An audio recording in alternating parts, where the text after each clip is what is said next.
الرحمن الرحيم حميم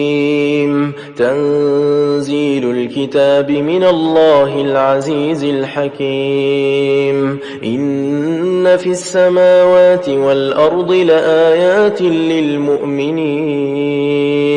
وفي خلقكم وما يبث من دابة آيات لقوم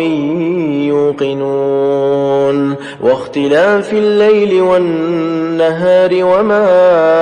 أنزل الله من السماء من رزق فأحيا به الأرض بعد موتها وتصريف الرياح آيات لقوم يعقلون تلك آيات الله نتلوها عليك بالحق فبأي حديث بعد الله وآياته يؤمنون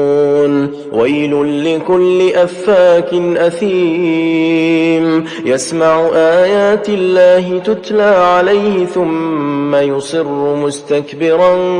كأن لم يسمعها فبشره بعذاب أليم وإذا علم من آياتنا شيئا اتخذها هزوا أولئك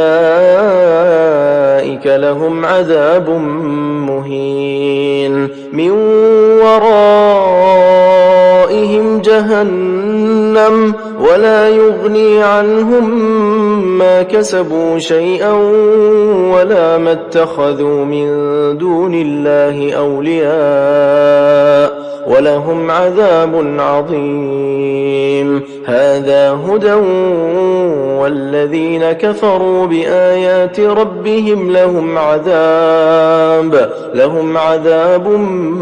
من رجز أليم الله الذي سخر لكم البحر لتجري الفلك فيه بأمره ولتبتغوا من فضله ولعلكم تشكرون وسخر لكم ما في السماوات وما في الأرض جميعا منه إن في ذلك لآيات لقوم يتفكرون